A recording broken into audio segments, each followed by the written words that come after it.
ಜೈ ಹಿಂದ್. ಎಲ್ಲರಿಗೂ ಯೂಟ್ಯೂಬ್ ಕ್ಲಾಸ್ಗೆ ಸ್ವಾಗತವನ್ನು ಕೋರುತ್ತಾ.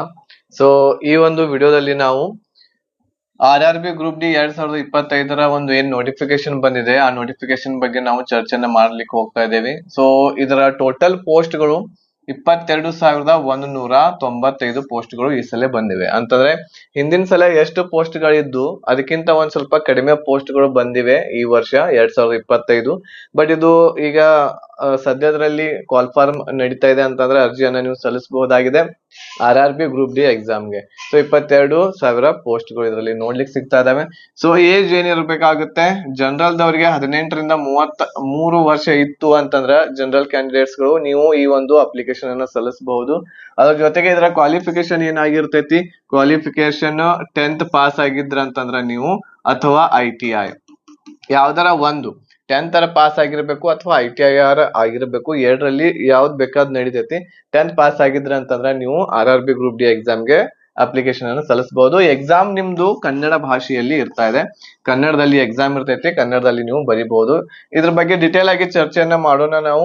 ಈ ಒಂದು ನೋಟಿಫಿಕೇಶನ್ ದಲ್ಲಿ ಏನೆಲ್ಲ ಇದೆ, ಅದರ ಫೀಸ್ ಎಷ್ಟಿದೆ, ಆಮೇಲೆ ಏಜ್ ಲಿಮಿಟ್ ಏನಿದೆ, ಏಜ್ ಲಿಮಿಟ್ ಈಗ ಜನರಲ್ ದವ್ರದ್ದು ಇದೆ, ಅದೇ ರೀತಿ OBC ಆಮೇಲೆ SC ST ದವ್ರದ್ದು ಏನಿರ್ತೈತಿ, ಕ್ವಾಲಿಫಿಕೇಶನ್ ಹೇಗಿದೆ, 10th ಆಗಿತ್ತು ಅಂತ ಅಪ್ಲಿಕೇಶನ್ ಸಲ್ಲಿಸಬಹುದು.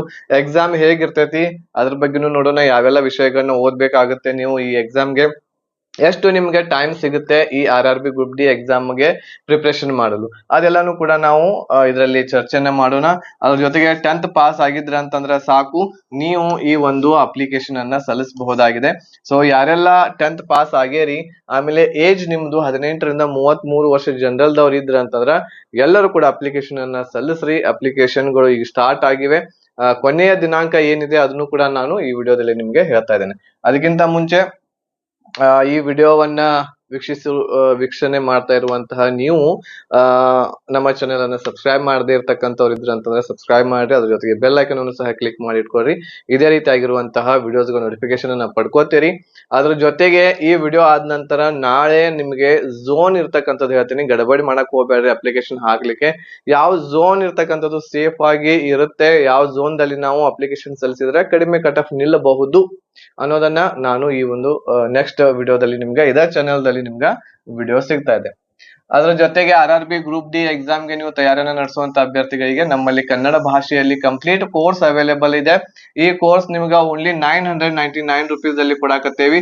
ಇದರಲ್ಲಿ ನಿಮ್ಗ ಯಾವ್ಯಾವ ಸಬ್ಜೆಕ್ಟ್ ಗಳು ಬರ್ತಾವು ಅಂತಂದ್ರ, ಇದರಲ್ಲಿ ಒಂದೇದ್ದು ಜಿಕೆ ಎಲ್ಲ ಸಬ್ಜೆಕ್ಟ್ ಗಳು ಇರ್ತಾವ. ಜಿಕೆ ದಲ್ಲಿ ಯಾವ್ಯಾವ್ದು ಇರುತ್ತಂತಂದ್ರೆ ಇದರಲ್ಲಿ ಕ್ಲಾಸಸ್ಗಳು ಹಿಸ್ಟ್ರಿ ಇರ್ತಾ ಇದೆ, ಆಮೇಲೆ economy, polity, geography, okay. So ಈ ಎಲ್ಲ, ಆಮೇಲೆ ಅದ್ರ ಜೊತೆಗೆ ಕರೆಂಟ್ ಅಫೇರ್ಸ್. ಸೊ ಈ ಎಲ್ಲಾನು ಕೂಡ ನಿಮ್ಗೆ ಜಿಕೆ ದಲ್ಲಿ ಸಿಗ್ತಾ ಇದೆ. ಅದ್ರ ಜೊತೆಗೆ ನಿಮ್ಗ ಸೈನ್ಸ್ ಕ್ಲಾಸಸ್ ಗಳು ಕೂಡ ಇದರಲ್ಲಿ ಸಿಗ್ತಾ ಇದಾವು ಎಲ್ಲಾನು. ಅದ್ರ ಜೊತೆಗೆ ಮ್ಯಾಥ್ಸ್ ಮತ್ತು ರೀಸನಿಂಗ್, ಈ ಎಲ್ಲ ಸಬ್ಜೆಕ್ಟ್ ಗಳ ರೆಕಾರ್ಡೆಡ್ ಕ್ಲಾಸಸ್ ಗಳು ಓನ್ಲಿ 999 rupees ಅಲ್ಲಿ ಸಿಗಾಕತೈತಿ. ಬೇಗನೆ ನೀವು ಈ ಕೋರ್ಸ್ ಅನ್ನ ತೆಗೆದುಕೊಳ್ಬಹುದು. ಅದ್ರ ಜೊತೆಗೆ PDF ನೋಟ್ಸ್ ಕೊಡ್ತಾ ಇದೇವಿ, 10 ಫ್ರೀ ಆಗಿ ಮಾಕ್ ಟೆಸ್ಟ್ ಗಳನ್ನ ತಗೋತಾ ಇದ್ದೇವಿ. ಈ ಮಾಕ್ ಟೆಸ್ಟ್ ದಿಂದ ನೀವು ನಿಮ್ಮ ತಯಾರಿ ಹೇಗೆ ನಡೆದಿದೆ ಅನ್ನೋದನ್ನ ನೀವು ನೋಡ್ಕೋಬಹುದು. ಪ್ರೀವಿಯಸ್ ಇಯರ್ ಕ್ವಶನ್ ಪೇಪರ್, ಆಮೇಲೆ ಪ್ರಾಪರ್ ಆಗಿರುವಂತಹ ಗೈಡೆನ್ಸ್ ಇದೆಲ್ಲ ಕೂಡ ಸಿಗ್ತಾ ಇದೆ. ಸೊ ಹೆಚ್ಚಿನ ಮಾಹಿತಿಗಾಗಿ ನೀವು ಕಾಂಟ್ಯಾಕ್ಟ್ ಮಾಡಬಹುದು 8861927838 ನಂಬರ್ಗೆ ಕಾಂಟ್ಯಾಕ್ಟ್ ಮಾಡ್ರಿ. ಈ ಕೋರ್ಸ್ ಪರ್ಚೇಸ್ ಮಾಡ್ಕೊಂಡು ಈಗಲಿಂದಲೇ ಸ್ಟಡಿಯನ್ನ ಮಾಡ್ಲಿಕ್ಕೆ ಇಚ್ಛೆ ಇತ್ತು ಅಂತಂದ್ರೆ ನಿಮ್ಗೆ ನೀವು ಈ ನಂಬರ್ಗೆ, ಇದೇನ್ ವಾಟ್ಸ್ಆಪ್ ನಂಬರ್ ಇದೆ, ಈ ನಂಬರ್ಗೆ ನೀವು ಗ್ರೂಪ್ ಡಿ 2026 ಅಂತ ಹೇಳಿ ಒಂದು ಮೆಸೇಜ್ ಅನ್ನ ಮಾಡ್ರಿ. ವಾಟ್ಸ್ಆಪ್ ಮೆಸೇಜ್ ಈ ನಂಬರ್ಗೆ ಮೆಸೇಜ್ ಮಾಡಿದ ತಕ್ಷಣ ನಾವು ನಿಮ್ಗೊಂದು ಸ್ಕ್ಯಾನರ್ ಅನ್ನ ಕಳಿಸ್ತೇವೆ. ಸ್ಕ್ಯಾನರ್ ಅನ್ನ ಬರ್ಸ್ಕೊಂಡು ಫೀಸ್ ಪೇಡ್ ಮಾಡಿದ್ಮೇಲೆ ಒಂದು ಸ್ಕ್ರೀನ್ ಶಾಟ್ ಅನ್ನ ಕಳಿಸ್ರಿ ನಮ್ಗೆ ಇದ ನಂಬರ್ಗೆ. ಸೊ ಇಷ್ಟು ಕಳಿಸಿದ ಮೇಲೆ ನಾವು ನಿಮ್ಗ ಎಲ್ಲಾ ಕ್ಲಾಸಸ್ ಗಳು, ರೆಕಾರ್ಡೆಡ್ ಕ್ಲಾಸಸ್ ಗಳನ್ನ ನಿಮ್ಗ ನಿಮ್ಮ ವಾಟ್ಸ್ಆಪ್ ನಂಬರ್ಗೆ ಕಳಿಸ್ಕೊಡ್ತಾ ಇದ್ದೇವೆ. ಓಕೆ.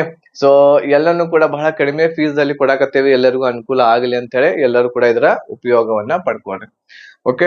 ಸೊ ಈಗ ನೋಟಿಫಿಕೇಶನ್ ದಲ್ಲಿ ಏನಿದೆ ಅದ್ರ ಬಗ್ಗೆ ನಾವು ಏನ್ ಮಾಡೋಣ, ಒಂದ್ ಸ್ವಲ್ಪ ಡಿಸ್ಕಷನ್ ಮಾಡ್ತಾ ಹೋಗೋಣ. ಸೊ ನೋಟಿಫಿಕೇಶನ್ ದಲ್ಲಿ ನೋಡ್ರಿ, ಇಲ್ಲಿ ನೋಟಿಫಿಕೇಶನ್ ಇಲ್ಲಿ ನಿಮ್ಗೆ ಕಾಣ್ತಾ ಇರಬಹುದು. ಇದು ನ್ಯೂಸ್ ದಲ್ಲಿ ಬಂದಿರುವಂತದ್ದು 27/12/2025. ಆಕ್ಚುಲಿ ಇದು 2025 ರಿಕ್ರೂಟ್ಮೆಂಟ್ ಆಗಿದೆ. ಇದು ಅಪ್ಲಿಕೇಶನ್ ಸ್ಟಾರ್ಟ್ ಆಗಿರುವಂತದ್ದು 31 ಜನವರಿ 2026ರಿಂದ 31 ಜನವರಿದಿಂದ ಸ್ಟಾರ್ಟ್ ಆಗ್ಯಾವೆ. ಲಾಸ್ಟ್ ಡೇಟ್ ಅಪ್ಲಿಕೇಶನ್ ಹಾಕ್ಲಿಕ್ಕೆ 2 ಮಾರ್ಚ್ ಇದೆ. 2 ಮಾರ್ಚ್ ವರೆಗೂ ಕೂಡ ನೀವು ಅಪ್ಲಿಕೇಶನ್ ಅನ್ನ ಸಲ್ಲಿಸಬಹುದಾಗಿದೆ. ಆಮೇಲೆ ಫೀಸ್ ಪೇಮೆಂಟ್ ಮಾಡಲು ಲಾಸ್ಟ್ ದಿನಾಂಕ 4 ಮಾರ್ಚ್ ಇದೆ. ಅದರ ಜೊತೆಗೆ ಏನಾದ್ರೂ ನೀವು ಅಪ್ಲಿಕೇಶನ್ ಹಾಕುವಾಗ ಕರೆಕ್ಷನ್ ಇತ್ತು ಅಥವಾ ತಪ್ಪಾಗಿ ಅಪ್ಲಿಕೇಶನ್ ಹಾಕಿದ್ರಿ ಅಂತಂದ್ರ ಕರೆಕ್ಷನ್ ಮಾಡ್ಲಿಕ್ಕೂ ಕೂಡ ಡೇಟ್ ಅನ್ನ ಕೊಡಲಾಗಿದೆ. 5 ಮಾರ್ಚ್ ದಿಂದ 14 ಮಾರ್ಚ್ ವರೆಗೆ ನೀವು ಕರೆಕ್ಷನ್ ಅನ್ನ ಮಾಡ್ಕೋಬಹುದು. ತಪ್ಪು ಆಗದ ಹಾಗೆ ನೀವು ಅಪ್ಲಿಕೇಶನ್ ಅನ್ನ ಸಲ್ಲಿಸ್ರಿ. ಇದರಲ್ಲಿ ಎಲ್ಲಿ ತಪ್ಪು ಮಾಡ್ತೀರಿ ಏನೇನು ಅನ್ನೋದನ್ನು ಕೂಡ ನಾನು ಇದರಲ್ಲಿ ನಿಮ್ಗೆ ಹೇಳ್ತೇನೆ. ಓಕೆನಾ? ಸೊ ಇದು ಡೇಟ್ಸ್ ಗಳನ್ನ ನೆನಪಿಟ್ಕೊಳ್ರಿ. ಲಾಸ್ಟ್ ಡೇಟ್ ಯಾವಾಗಿದೆ ಅಪ್ಲಿಕೇಶನ್ ಹಾಕಾಕ? 2 ಮಾರ್ಚ್ 2026. ಸೊ ಇದು ಲಾಸ್ಟ್ ಡೇಟ್ ಇದೆ. ಸೊ ಇಲ್ಲಿವರೆಗೆ ನೀವು ಅಪ್ಲಿಕೇಶನ್ ಸಲ್ಲಿಸಬಹುದು. ಲಾಸ್ಟ್ ವರೆಗೆ ಕಾಯಕ್ ಹೋಗ್ಬೇಡ್ರಿ. ನಾನು ಯಾವ್ದು ಸೇಫ್ ಝೋನ್ ಅಂತ ಹೇಳಿ ವಿಡಿಯೋ ಮಾಡಿದ ತಕ್ಷಣ ಅದನ್ನ ನೋಡ್ಕೊಂಡು ನಿಮ್ಗೆ ಯಾವ್ದು ಸರಿ ಅನಿಸ್ತೈತಿ ಆ ಝೋನ್ಗೆ ನೀವು ಅಪ್ಲೈ ಮಾಡ್ರಿ ಈ ಒಂದು ಎಕ್ಸಾಮ್ಗೆ. ಓಕೆ, ಸೊ ಈ ಒಂದು ನೋಟಿಫಿಕೇಶನ್ ದಲ್ಲಿ ಮತ್ತೇನಿದೆ, ಸೊ ಇಲ್ಲಿ ನೋಡ್ಬೋದು ನೀವು ವೇಕೆನ್ಸಿಗಳು ಎಷ್ಟಿದಾವು ಅಂತ ಹೇಳಿ.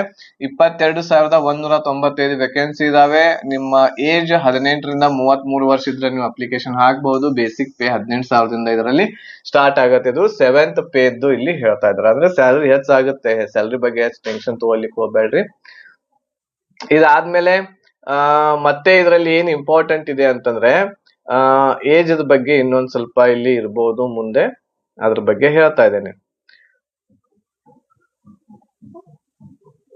ಓಕೆ, ಸೊ ಇಲ್ಲಿ ನೋಡ್ರಿ ಮೆಡಿಕಲ್ ಯಾವ ರೀತಿ ಇರ್ತೈತಿ ಅಂತ ಇಲ್ಲಿ ಹೇಳಲಾಗಿದೆ. ಸೊ ಇಲ್ಲಿ ಮೆಡಿಕಲ್ ಸ್ಟ್ಯಾಂಡರ್ಡ್ ಯಾವ ರೀತಿ ಇರುತ್ತೆ ಅಂತಂದ್ರೆ ಇಲ್ಲಿ ಮೆಡಿಕಲ್ ಚೆಕಪ್. ಸೊ ಇದ್ರಲ್ಲಿ ನೋಡ್ರಿ ಕೆಲವೊಂದಿಷ್ಟು ಸೀಟ್ಸ್ ಗಳಿಗೆ ಕೆಲವೊಂದಿಷ್ಟು ವೇಕೆನ್ಸಿಗಳಿಗೆ ಒಂದೊಂದು ಮೆಡಿಕಲ್ ಸ್ಟ್ಯಾಂಡರ್ಡ್ ಅನ್ನ ಅವರು ಕೊಟ್ಟಾರ. ಈಗ ಯಾವುದೇ ಒಂದು ಪೋಸ್ಟ್ ಗೆ ನಿಮ್ಗ A2 ಅನ್ನುವಂತಹ ಒಂದು ಫಿಸಿಕಲ್ ಮೆಡಿಕಲ್ ಬೇಕಾಗುತ್ತೆ ಅಂತ ಅವ್ರು ಹೇಳಿದ್ರು ಅಂತಂದ್ರ ಅದ್ರ ಅರ್ಥ ಏನು ಅಂತಂದ್ರ 6x6 ಏನಾಗಿರ್ಬೇಕು, ನಿಮ್ಮ ವಿಷನ್ ಇರ್ಬೇಕು ವಿದೌಟ್ ಗ್ಲಾಸ್. ಅಂತಂದ್ರ ನೀವು ಚಸ್ಮಾವನ್ನ ಹಾಕದೆ ಏನಪ್ಪಾ ಅಂತಂದ್ರ ನಿಮ್ದು 6x6 ಇರುವಂತಹ ನಿಮ್ಮ ಏನಾಗಿರ್ಬೇಕು ಹೇಳ್ರಿ, ಇಲ್ಲಿ 6x6 ಇರುವಂತಹ ನಿಮ್ಮ ವಿಷನ್ ಆಗಿರ್ಬೇಕು, ಗ್ಲಾಸ್ ಗಳನ್ನ ಹಾಕದೆ. ಓಕೆ, ಇದಾದ್ಮೇಲೆ A3 ಅಂತಂದ್ರೆ ಏನು, 6x6 ಇರ್ಬೇಕು, ಅದು ಗ್ಲಾಸ್ ಹಾಕಿನೂ ಕೂಡ ನಡೀತೈತೆ. ಅಂದ್ರೆ ನೀವು ಗ್ಲಾಸಸ್ ಆದ್ರ ಚಸ್ಮಾ ಹಾಕೊಂಡು ನೀವು 6x6 ಇತ್ತಂದ್ರ ಅದು A3 ಆಗಿರ್ತೈತಿ. B1 ಅಂತಂದ್ರೆ ಏನು, 6x9 6x12 ಇದ್ರು ನಡೀತೈತಿ. ಗ್ಲಾಸ್ ಹಾಕ್ರಿ, ಚಸ್ಮಾ ಹಾಕೋರಿ, ಚಸ್ಮಾ ಹಾಕದೇ ಇರ್ಲಿ, ಆದ್ರೆ ಇಷ್ಟಂತೂ ಇರ್ಲೇಬೇಕು. ಅದ್ರ ಜೊತೆಗೆ ಕಲರ್ ಬ್ಲೈಂಡ್ನೆಸ್ ಏನಿದೆ, ಕಲರ್ ವಿಷನ್ ಆದಂತೂ ಪಕ್ಕ ಇಲ್ಲಿ ಬೇಕಾಗುತ್ತೆ. ಇಲ್ಲೂ ಕೂಡ ಬೇಕಾಗ್ತೈತೆ. ಕಲರ್ ವಿಷನ್ ಟೆಸ್ಟ್ ಅನ್ನ ಪಾಸ್ ಮಾಡ್ಬೇಕಾಗತ್ತೆ. ಆಮೇಲೆ C1 ಅಂತಂದ್ರೆ ಇಲ್ಲಿ ಕಲರ್ ವಿಷನ್ ಕೂಡ ನಡೀತೈತಿ. 6x12 6x18 glass without glass ಏನ್ ಬೇಕಾದಿದ್ರು ಕೂಡ ನಡೀತೈತಿ C1 ಯಾವ ಪೋಸ್ಟ್ ಗೆ ಐತಿ ನೋಡ್ರಿ, ಮೆಡಿಕಲ್ ಬಹಳ ಕಣ್ಣಿನ ಪ್ರಾಬ್ಲಮ್ ಇತ್ತು ಅಂತಂದ್ರ ಸೊ C1 ಪೋಸ್ಟ್ ಗೆ ಅಪ್ಲೈ ಅನ್ನ ಮಾಡ್ಬೇಕಾಗುತ್ತೆ ನೀವು. ಓಕೆ, ಇದಾದ್ಮೇಲೆ ನೆಕ್ಸ್ಟ್ ಇಲ್ಲಿ ನ್ಯಾಷನಾಲಿಟಿ ಸಿಟಿಜನ್ಶಿಪ್ ಅನ್ನ ಕೊಡಲಾಗಿದೆ. ಆಮೇಲೆ ಇಲ್ಲಿ ಏಜ್ ಇರುವಂತದ್ದು ಇಲ್ಲಿ ಕೊಡಲಾಗಿದೆ ನೋಡ್ರಿ. ಏಜ್ ಎಷ್ಟೆಷ್ಟು ಇರಬೇಕು, ಏಜ್ ಲಿಮಿಟ್ 18ರಿಂದ 33 ವರ್ಷ ಆಗಿರ್ಬೇಕಾಗುತ್ತೆ. ಆಮೇಲೆ ಜನರಲ್ ಕ್ಯಾಟಗರಿದವರು upper limit of date of birth ಅಂತಂದ್ರೆ ನೀವು ಜನರಲ್ ದವ್ರು ಇದ್ರಿ ಅಂತಂದ್ರ 2 ಜನವರಿ 1993ರಿಂದ 1 ಜನವರಿ 2008 ನಡುವೆ ಹುಟ್ಟಿರ್ಬೇಕು. ಅಂದ್ರ ನೀವು ಜನರಲ್ ಗೆ ಅಪ್ಲಿಕೇಶನ್ ಹಾಕಬಹುದು. ಅದೇ ರೀತಿ OBC ಮತ್ತು NCL ಇರ್ತಕ್ಕಂಥವ್ರು, ನಾನ್ ಕ್ರಿಮಿನಲ್ ಲೇಯರ್ ಇರ್ತಕ್ಕಂಥವ್ರು 2 ಜನವರಿ 1990ರಿಂದ 1 ಜನವರಿ 2008 ನಡುವೆ ಹುಟ್ಟಿರ್ಬೇಕು ನೀವು. ಅದೇ ರೀತಿ SC ST ಕ್ಯಾಂಡಿಡೇಟ್ಸ್ ಗಳು 2 ಜನವರಿ 1988ರಿಂದ ಇದ್ರ ಮುಂದಿನ ಡೇಟ್ 2 ಜನವರಿ 1998 ಇದ್ರ ಮುಂದಿನ ಅಂದ್ರೆ 3 ಜನವರಿ 4 ಜನವರಿ 1998 ಈ ರೀತಿ ಅಲ್ಲಿಂದ ಹಿಡಿದು 1 ಜನವರಿ 2008 ನಡುವೆ ನೀವು ಹುಟ್ಟಿರ್ಬೇಕಾಗತ್ತೆ. ಸೊ ಈ ಡೇಟ್ ದ ನಡುವೆ ನೀವು ಇದ್ರ ಅಂತಂದ್ರ ನೀವು ಈ ಒಂದು ಅಪ್ಲಿಕೇಶನ್ ಅನ್ನ ಸಲ್ಲಿಸಬಹುದು. ಈಗಾಗಲೇ ಹೇಳಿದ್ರೆ ಜನರಲ್ ಕ್ಯಾಟಗರಿದವ್ರಿಗೆ 18ರಿಂದ 33 ಇರ್ತಾ ಇದೆ. ಬಟ್ ಇಲ್ಲಿ OBC ದವ್ರಿಗೆ 3 ವರ್ಷ ಅಂತಂದ್ರೆ ಎಷ್ಟು, OBC ಇರ್ತಕ್ಕಂಥವ್ರು 36 ವರ್ಷದವರೆಗೆ ಅಪ್ಲಿಕೇಶನ್ ಸಲ್ಲಿಸಬಹುದು. ನೀವು 36 ವರ್ಷ ಒಳಗಿದ್ರೆ ಅಂತಂದ್ರೆ ಅಪ್ಲಿಕೇಶನ್ ಸಲ್ಲಿಸಬಹುದು. ಅದೇ ರೀತಿ SC ST ಇರ್ತಕ್ಕಂಥವ್ರು 38 ವರ್ಷ ಆಗ್ತತಿ. SC ST ಇರ್ತಕ್ಕಂಥವ್ರು 18ರಿಂದ 38 ವರ್ಷದ ಒಳಗಡೆ ನೀವು ಇದ್ರೆ ಅಂತಂದ್ರೆ ಅಪ್ಲಿಕೇಶನ್ ಅನ್ನ ನೀವು ಸಲ್ಲಿಸಬಹುದು. ಓಕೆ, ಸೊ ಇದು ಏನು ಅಂತಂದ್ರೆ ಅಪ್ಲಿಕೇಶನ್ ಡೇಟ್ ಅದ ಬಗ್ಗೆ ಇಲ್ಲಿ ಆಯ್ತು. ಇದಾದ್ಮೇಲೆ ನೆಕ್ಸ್ಟ್ ಇಲ್ಲಿ ಇಂಪಾರ್ಟೆಂಟ್ ಎಜುಕೇಶನ್ ಕ್ವಾಲಿಫಿಕೇಶನ್ ಈಗಾಗಲೇ ನಿಮ್ಗೆ ಹೇಳಿದೆ. ಇದರಲ್ಲಿ 10th ಅಥವಾ ITI ಅಂತ ಹೇಳ್ಯಾರ. 10th ಆಗಿತ್ತು ಅಂತಂದ್ರೆ ನಿಮ್ದು, ನೀವು 10th ಪಾಸ್ ಮಾಡಿದ್ರ ಅಂತಂದ್ರ ಎಲ್ಲರೂ ಅಪ್ಲಿಕೇಶನ್ ಅನ್ನ ಸಲ್ಲಿಸ್ರಿ. ಇದ್ರ ಬಗ್ಗೆ ಚಿಂತೆ ಮಾಡಕನ ಹೋಗ್ಬೇಡ. ಇಲ್ಲಿ ಫೀಸ್ ಎಷ್ಟಿದೆ, ಎಕ್ಸಾಮಿನೇಷನ್ ಫೀಸ್ ಯಾರ್ಯಾರಿಗೆ ನೋಡ್ರಿ ಇಲ್ಲಿ, ಆಲ್ ಕ್ಯಾಂಡಿಡೇಟ್ಸ್ ಯಾರ್ಯಾರಿಗೆ out of this fees 500 and amount 400 shall be refunded in due course duly deducted bank charges as applicable on appearance in CBT. CBT ಎಕ್ಸಾಮ್ಗೆ ನೀವು ಅಪ್ಲಿಕೇಶನ್ ಸಲ್ಲಿಸಿದ ಮೇಲೆ ಎಲ್ಲ ಕ್ಯಾಂಡಿಡೇಟ್ಸ್ ಗಳಿಗೆ ಹೇಳ್ತಾ ಇದ್ದಾರೆ. ಆಮೇಲೆ ಎಲ್ಲ ಕ್ಯಾಂಡಿಡೇಟ್ಸ್ ಅಂತಂದ್ರೆ ಯಾರ್ಯಾರು, SC ST ex service men, PWBD, ಆಮೇಲೆ ಫಿಮೇಲ್, ಟ್ರಾನ್ಸ್ಜೆಂಡರ್, ಮೈನಾರಿಟೀಸ್, ಎಕನಾಮಿಕಲಿ ಈ ಬ್ಯಾಕ್ವರ್ಡ್ ಕ್ಲಾಸಸ್, ಇವರನ್ನ ಬಿಟ್ಟು ಯಾರು ಇರ್ತಿರಲ್ಲ ಅವ್ರಿಗೆ 500 ರೂಪಾಯಿ ಫೀಸ್ ಇದೆ. 500 ರೂಪಾಯಿ ಫೀಸ್ ಇದೆ. ನೀವು 500 ರೂಪಾಯಿ ಫೀಸ್ ಕಟ್ಟಬೇಕಾಗುತ್ತೆ. ಆ ಎಕ್ಸಾಮ್ ಬಂದ್ರೆ ಅಂತಂದ್ರ ಆಮೇಲೆ ನಿಮ್ಗೆ 400 ರೂಪಾಯಿ ಹೊಳೆ ಅವರು ಕೊಡ್ತಾರು ಅಂತ ಹೇಳ್ತಾ ಇದಾರೆ. ಎಕ್ಸಾಮ್ಗೆ ಹೋಗಿ ಅಪಿಯರ್ ಆಗ್ಬೇಕು CBT. ಅದೇ ರೀತಿ SC ST ex service men female ಏನಿದೆ ರೀ, ಅವ್ರಿಗೆ 250 ರೂಪೀಸ್ ಫೀಸ್ ಇರ್ತಾ ಇದೆ. ಒಂದ್ ವೇಳೆ ನೀವು ಎಕ್ಸಾಮ್ಗೆ ಅಟೆಂಡ್ ಆದ್ರೆ ಅಂತಂದ್ರ ಎಲ್ಲಕ್ಕೆಲ್ಲಾ ಫೀಸ್ ಅನ್ನ ನಿಮ್ಮ ಅಕೌಂಟ್ಗೆ ಅವರು ಹಾಕ್ತಾರೆ. ಓಕೆ, ಎಕ್ಸಾಮ್ ಅಟೆಂಡ್ ಆದ್ರೆ ಮಾತ್ರ ಇದು ನಿಮ್ಗೆ ಹೊಳೆ ಸಿಗ್ತಾ ಇದೆ. ಇದಾದ್ಮೇಲೆ ನೆಕ್ಸ್ಟ್ ಏನೈತಿ ಇಲ್ಲಿ ಇಂಪಾರ್ಟೆಂಟ್ ಅಂತಂದ್ರೆ ನಮಗೆ ಇಂಪಾರ್ಟೆಂಟ್ ಇರುವಂತದ್ದು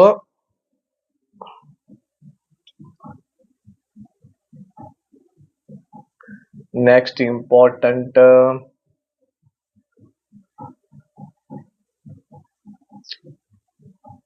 ಡಿಸೇಬಿಲಿಟಿ ಬಗ್ಗೆ ಇದೆ. ಆಮೇಲೆ ಗೈಡೆನ್ಸ್ ಅಸಿಸ್ಟೆನ್ಸ್,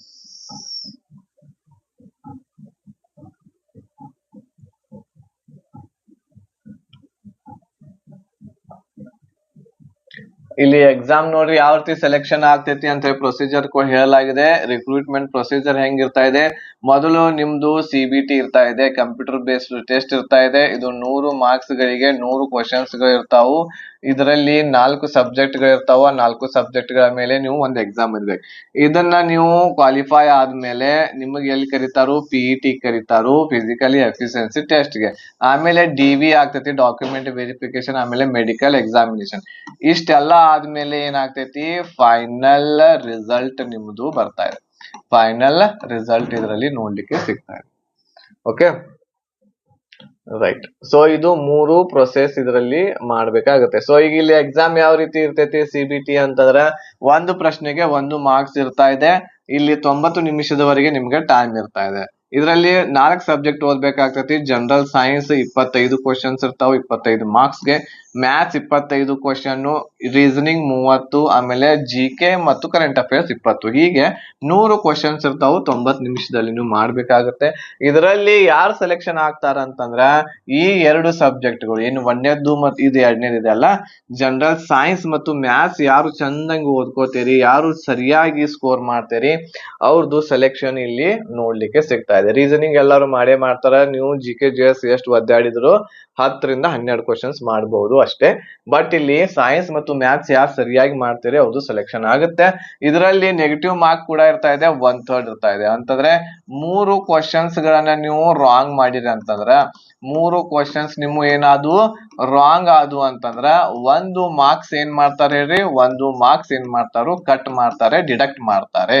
ಹೌದಾ, 3 ಕ್ವಶನ್ಸ್ ಗಳನ್ನ ರಾಂಗ್ ಮಾಡಿರಿ ಅಂತಂದ್ರೆ 1 ಮಾರ್ಕ್ಸ್ ನಿಮ್ದು ಇಲ್ಲಿ ಕಟ್ ಮಾಡ್ತಾರೆ. 1/3 ನೆಗೆಟಿವ್ ಇದರಲ್ಲಿ ಇರ್ತಾ ಇದೆ.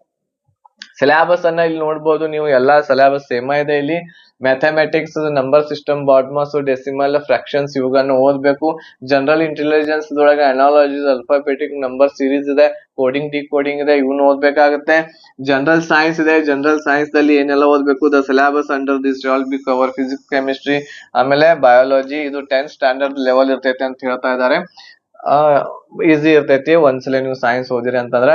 ಆಮೇಲೆ ಜನರಲ್ ಅವೇರ್ನೆಸ್ ದಲ್ಲಿ science, text, sports, culture, static ಬರ್ತಾ ಇದೆ, ಎಕನಾಮಿಕ್ಸ್, ಪೊಲಿಟಿಕ್, ಆಮೇಲೆ ಕರೆಂಟ್ ಅಫೇರ್ಸ್ ಗೆ ರಿಲೇಟೆಡ್ ಇರುವಂತದ್ದು ಇದರಲ್ಲಿ ನಿಮ್ಗ ಜನರಲ್ ಅವೇರ್ನೆಸ್ ನೋಡ್ಲಿಕ್ಕೆ ಸಿಗ್ತಾ ಇದೆ.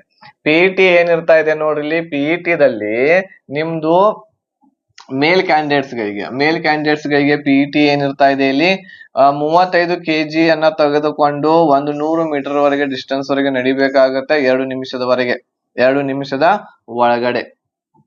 ಓಕೆನಾ. ಇದಾದ್ಮೇಲೆ ಇಲ್ಲಿ ಮಹಿಳೆಯರಿಗೆ 20 ಕೆಜಿ ಹೊತ್ಕೊಂಡು ಹೋಗ್ಬೇಕು, 100 ಮೀಟರ್ ವರೆಗೆ 2 ನಿಮಿಷದ ಒಳಗಡೆನೆ ಹೋಗ್ಬೇಕಾಗುತ್ತೆ.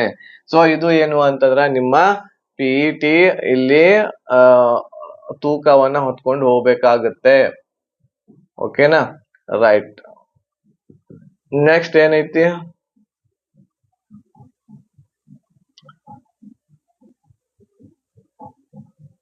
Okay next ex service men ಬಗ್ಗೆ ಇಲ್ಲಿ ಕೊಡಲಾಗಿದೆ. ಡಾಕ್ಯುಮೆಂಟ್ಸ್ ಗಳ ಬಗ್ಗೆ ನೋಡಿ, ಡಾಕ್ಯುಮೆಂಟ್ಸ್ ಗಳು ಏನಿದಾವಲ್ಲ ನಿಮ್ಮ ಇದೇನ್ ಲಾಸ್ಟ್ ಎಂಡ್ ಡೇಟ್ ಇದೆ ಅಪ್ಲಿಕೇಶನ್ ಹಾಕ್ಲಿಕ್ಕೆ, ಕೊನೆಯ ದಿನಾಂಕ ಏನಿದೆ 2 ಮಾರ್ಚ್. ಅದ್ರ ಒಳಗಡೆನೆ ನೀವು ಎಲ್ಲ ಡಾಕ್ಯುಮೆಂಟ್ಸ್ ಗಳನ್ನ ತೆಗೆದಿಟ್ಕೋಬೇಕು. ಯಾವ್ಯಾವ್ದು ಬೇಕಾಗ್ತೈತಿ ಡಾಕ್ಯುಮೆಂಟ್ಸ್ ಗಳು, ನೀವು OBC ಇದ್ರಂದ್ರೆ OBC ಸೆಂಟ್ರಲ್ ಗೌರ್ಮೆಂಟ್ ಅದು ತೆಗೆಸ್ಕೋಬೇಕಾಗ್ತೈತಿ ಇಂಗ್ಲಿಷ್ ದಲ್ಲಿ. ಅದರ ಜೊತೆಗೆ EWS ಇದ್ರೆ EWS ತೆಗಿಸ್ಬೇಕು. 2025-26ನೇ ಸಾಲಿನ ಒಂದು ಏನು 2025-26ನೇ ಸಾಲಿನ ಫೈನಾನ್ಸಿಯಲ್ ಇಯರ್ ತೆಗೆಸ್ಕೋಬೇಕಾಗತ್ತೆ. ಬಟ್ ಅದು ಕೂಡ 2ನೇ ಮಾರ್ಚ್ ಒಳಗಡೆ ನಿಮ್ದು ಇರ್ಬೇಕಾಗತ್ತೆ. ಆಮೇಲೆ SC ST ಇದ್ರೆ ಅಂತಂದ್ರೆ ಇಂಗ್ಲಿಷ್ ದಲ್ಲಿ ತೆಗೆಸ್ಕೊಡ್ರಿ, ನಮ್ದ ಸ್ಟೇಟ್ ಗೌರ್ಮೆಂಟ್ ಅದ ಸರ್ಟಿಫಿಕೇಟ್ ನಡಿತೈತಿ. ಓಕೆ, ಆಮೇಲೆ ಉಳಿದ ಏನು ಬೇಕಾಗಂಗಿಲ್ಲ. ಆಮೇಲೆ 10th ಮಾರ್ಕ್ಸ್ ಕಾರ್ಡ್ ಒರಿಜಿನಲ್ ನಿಮ್ದು ಬೇಕಾಗತ್ತಿರ್ಲಿ. ಓಕೆ, ಸೊ ಇದಿಷ್ಟು ಮಾಹಿತಿ ಆಯ್ತು. ಆಮೇಲೆ ಎಲಿಜಿಬಲ್ ಸ್ಕ್ರೈಬ್ ಬಗ್ಗೆ ಕೊಡಲಾಗಿದೆ. ಆಮೇಲೆ ಇನ್ನೊಂದು ಇಂಪಾರ್ಟೆಂಟ್ ಇದೆ ಇದರಲ್ಲಿ, ಏನು ಅಂತಂದ್ರ ಎಲ್ಲಿ ರಿಜೆಕ್ಷನ್ ಮಾಡ್ತಾರೆ, ಹೇಗ್ ರಿಜೆಕ್ಷನ್ ಮಾಡ್ತಾರೆ ಅಂತ ಹೇಳಿ ಇಲ್ಲಿದೆ. ಅದನ್ನ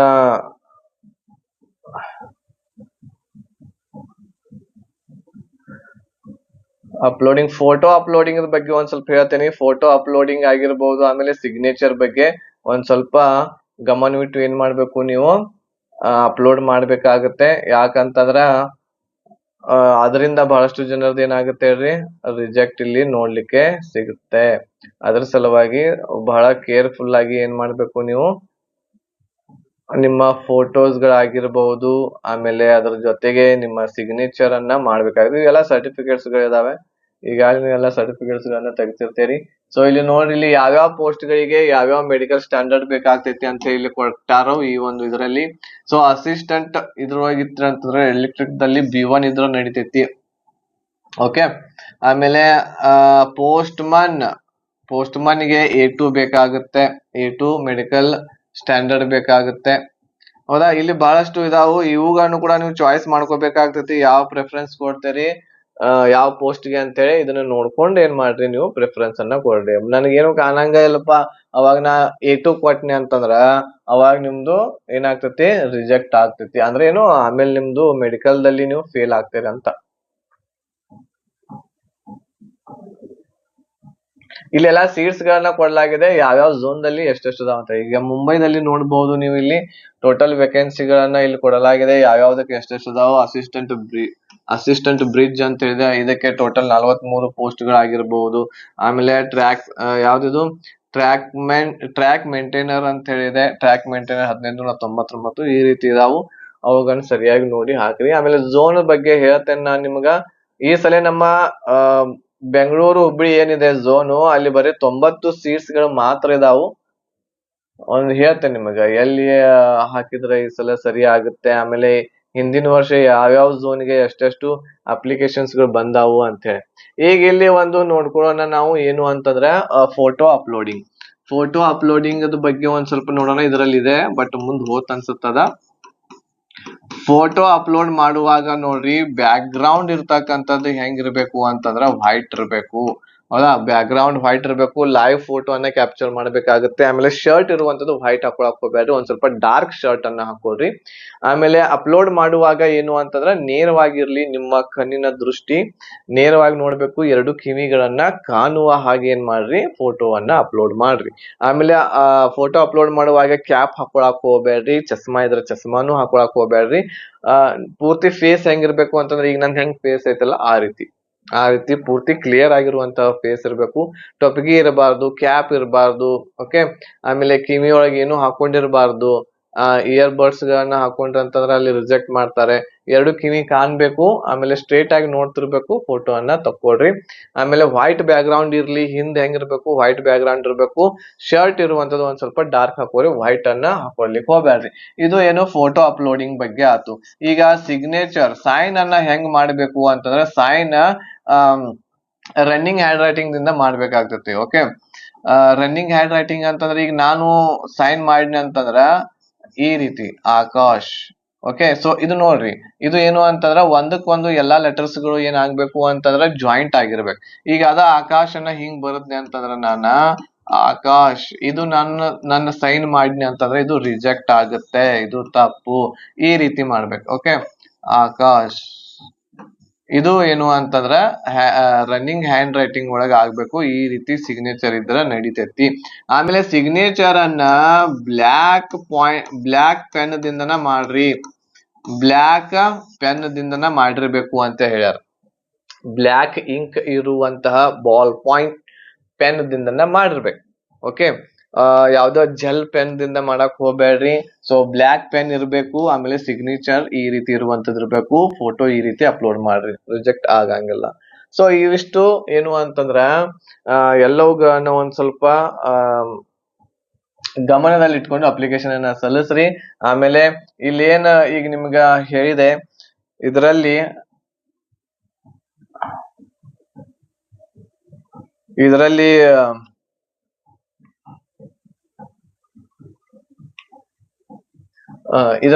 ಏನಾದ್ರೂ ಡೌಟ್ಸ್ ಇದ್ರೆ ನೀವು ಕಮೆಂಟ್ ಅನ್ನ ಮಾಡ್ರಿ. ಮತ್ತು ಬಹಳ ಕಡಿಮೆ ಫೀಸ್ ದಲ್ಲಿ ನಿಮ್ಗೆ ಕೋರ್ಸ್ ಕೊಡಾಕತ್ತೀವಿ, 999 rupees ದಲ್ಲಿ. ತಡ ಮಾಡಕ್ ಹೋಗ್ಬೇಡ್ರಿ, ಬಹಳ ಈಸಿ ವೇದಲ್ಲಿ ಎಲ್ಲವುಗಳನ್ನ ಹೇಳೇವಿ. ನಾ ಶೂರ್ ಇದೇನೆ ಏನಪ್ಪಾ ಅಂತಂದ್ರ ನಮ್ಮಲ್ಲಿ ಏನ್ ಸೈನ್ಸ್ ಕ್ಲಾಸಸ್ ಇದಾವು, ಆಮೇಲೆ ಮ್ಯಾಥ್ಸ್ ಏನಿದಾವು, ಎಲ್ಲಾ ಕ್ಲಾಸಸ್ ಗಳಾಗಿರ್ಬಹುದು. ಬಟ್ ನನಗ ಬಹಳ ಫೇವ್ರೇಟ್ ಅಂತಂದ್ರೆ ಸೈನ್ಸ್. ಇದರಲ್ಲಿ ಏನು 25 ಕ್ವಶನ್ ಇದಾವು, 25ಕ್ಕೆ 25 ಮಾಡ್ತೀರಿ ನೀವು. ನಮ್ಮ ಕ್ಲಾಸಸ್ ಗಳನ್ನ ಕರೆಕ್ಟ್ ಆಗಿ ನೋಡಿದ್ರಿ ಅಂತಂದ್ರ, ಎಲ್ಲಾ ನೋಡ್ಬೇಕು, ಎಲ್ಲ ರಿವಿಷನ್ ಮಾಡ್ಬೇಕು, ಎಲ್ಲವುಗಳನ್ನ ಏನ್ ಮಾಡ್ಬೇಕಂತಂದ್ರ ನೋಟ್ಸ್ ಮಾಡಿ ರಿವಿಷನ್ ಮಾಡ್ತಾ ಇರ್ಬೇಕು. 100% ಸೈನ್ಸ್ ಅಲ್ಲಿ 25ಕ್ಕೆ 25 ಬೀಳ್ತಾವಪ್ಪ, ಇದಂತೂ ಪಕ್ಕಾ ಗ್ಯಾರಂಟಿ ಕೊಡ್ತೀನಿ. ಮ್ಯಾಥ್ಸ್ ದಲ್ಲಿ ಕೂಡ ಆಗುತ್ತೆ, ಬಟ್ ನೀವು ಪ್ರಾಕ್ಟೀಸ್ ಬಹಳಷ್ಟು ಮಾಡ್ಬೇಕಾಗುತ್ತೆ. ಜಿಕೆ ದಲ್ಲಿ ಸ್ಟ್ಯಾಟಿಕ್ ಜಿಕೆ ನೋಟ್ಸ್ ಕೊಡ್ತಾ ಇದ್ದೀವಿ, ಅದನ್ನು ಕೂಡ ಓದ್ಕೊಂಡ್ರೆ ಸಾಕಾಗ್ತತಿ. 10ರಿಂದ 12 ಕ್ವಶನ್ಸ್ ಬಂದೇ ಬರ್ತಾವು. ಆಮೇಲೆ ಇನ್ನೊಂದ್ ಯಾವ್ದು ರೀಸನಿಂಗ್ ನಮ್ಮ ಏನ್ ಕ್ಲಾಸ್ ಅದಾವ, ಒಂದ್ಸಲ ಕ್ಲಾಸಸ್ ನೋಡಿದ್ರೆ ಸಾಕು. ಅದರಲ್ಲಿ 30ರಲ್ಲಿ 27, 28 ಕ್ವಶನ್ ಗಳನ್ನ ಮಾಡ್ತೇವೆ ನೀವು. ಇದಿಷ್ಟು ನಾನು ಭರವಸೆಯನ್ನು ನಿಮ್ಗೆ ಕೊಡ್ತಾ ಇದ್ದೀನಿ. ಸೊ ಬಹಳ ಲೇಟ್ ಮಾಡಕ್ ಹೋಗ್ಬೇಡ್ರಿ. ಆಮೇಲೆ ಈ ಎಕ್ಸಾಮ್ಗೆ ಪ್ರಿಪೇರ್ ಆಗಲು ನಿಮ್ಗ ಮಿನಿಮಮ್ ಇರ್ತಕ್ಕಂಥದ್ದು 6 month ವರೆಗೆ ನಿಮ್ಗೆ ಟೈಮ್ ಸಿಗ್ತಾ ಇದೆ. ಸೊ ಹಾಗಾಗಿ ಈ ಒಂದು ಪ್ಯಾಕೇಜ್ ಇದ್ದ ಒಂದು ವ್ಯಾಲಿಡಿಟಿಗಳನ್ನ ಕೂಡ ನಾವು ಏನ್ ಮಾಡೇವಿ ಅಂತಂದ್ರೆ 6 month ಒಳಗೆ ಇಟ್ಟೇವಿ. ಸೊ 6 month ಒಳಗಡೆನೆ ನಿಮ್ಮ ಕೋರ್ಸ್ ಮುಗಿತೈತಿ. ಟೋಟಲ್ ಆಗಿ 250 hours ಕ್ಲಾಸಸ್ ಗಳಿದಾವೆ ಈ ಸಲ. ಎಷ್ಟು 250 ಗಂಟೆ ಕ್ಲಾಸಸ್ ಇದಾವೆ. 250 ಗಂಟೆ ನೀವು ಎಲ್ಲಾ ಮುಗಿಸ್ತೀರಿ. 250 ಗಂಟೆಯನ್ನ ಈ ಕೋರ್ಸ್ಗೆ ಕೊಟ್ರ ಅಂದ್ರ ನಿಮ್ಮ ಟೈಮ್ ಅನ್ನ ಇದರಲ್ಲಿ ಮ್ಯಾಥ್ಸ್, ರೀಸನಿಂಗ್, ಸೈನ್ಸ್, ಆಮೇಲೆ ಜಿಕೆ ಎಲ್ಲಾನು ಕೂಡ ಕವರ್ ಆಗುತ್ತೆ. ಸೊ ಹಾಗಾಗಿ ಟೈಮ್ ವೇಸ್ಟ್ ಮಾಡಕ್ ಹೋಗ್ಬೇಡ್ರಿ. ಅಪ್ಲಿಕೇಶನ್ ಸಲ್ಲಿಸಿದ್ರಿ ಅಂತಂದ್ರೆ ಬೇಗನೆ ಪರ್ಚೇಸ್ ಮಾಡ್ಕೊಳ್ರಿ, ಕ್ಲಾಸಸ್ ಗಳಿಗೆ ಜಾಯಿನ್ ಆಗ್ರಿ. ಓಕೆನಾ, ರೈಟ್. ಸೊ ಇದಿಷ್ಟು ಮಾಹಿತಿ ಗ್ರೂಪ್ ಡಿ ಎಕ್ಸಾಮ್ಗೆ ಯಾರು ತಯಾರನ್ನ ನಡ್ಸಾಕತ್ತೀರಿ ಅವ್ರಿಗೆ. ಆಮೇಲೆ ಮತ್ತೆ ಏನಾದ್ರು ಡೌಟ್ಸ್ ಇದ್ರೆ ಕಮೆಂಟ್ ಅನ್ನ ಮಾಡ್ರಿ, ಅಥವಾ ಮೆಸೇಜ್ ಮಾಡಬಹುದು ನೀವು ನನಗೆ, ನಾನು ರಿಪ್ಲೈ ಮಾಡ್ಲಿಕ್ಕೆ ಟ್ರೈ ಮಾಡ್ತಾ ಇದ್ದೇನೆ. ಸೊ ಮತ್ತೆ ಒಂದು ಹೊಸದಾಗಿರುವಂತ ವಿಡಿಯೋದೊಂದಿಗೆ ಭೇಟಿ ಆಗ್ತೇನೆ. ಝೋನ್ ಇರ್ತಕ್ಕಂಥದ್ದು ಹೇಳ್ತೇನೆ. ಹೋದ್ ಸಲ ನಾ ಝೋನ್ ಹೇಳಿದ್ದೆ, ಸೊ ಅದು ಹೇಗಾಯ್ತು ಏನಾಯ್ತು, ಈ ಸಲ ಹೇಳ್ತಾ ಇದ್ದೀನಿ ಝೋನ್ ಅದು ಹೆಂಗ್ ಆಗ್ತತಿ, ಎಷ್ಟು ವೇಕೆನ್ಸಿಗಳಿದಾವೆ, ಯಾವ ಝೋನ್ ನಲ್ಲಿ ಹಾಕ್ಬೇಕು ಅಪ್ಲಿಕೇಶನ್, ಎಲ್ಲಿ ಏನ, ಅದ್ರ ಬಗ್ಗೆ ಎಲ್ಲ ಡಿಟೇಲ್ ಆಗಿ ಚರ್ಚೆಯನ್ನ ಮಾಡೋಣ ನೆಕ್ಸ್ಟ್ ವಿಡಿಯೋದಲ್ಲಿ. ಅಲ್ಲಿವರೆಗೆ ಧನ್ಯವಾದಗಳು. ಜೈ ಹಿಂದ್.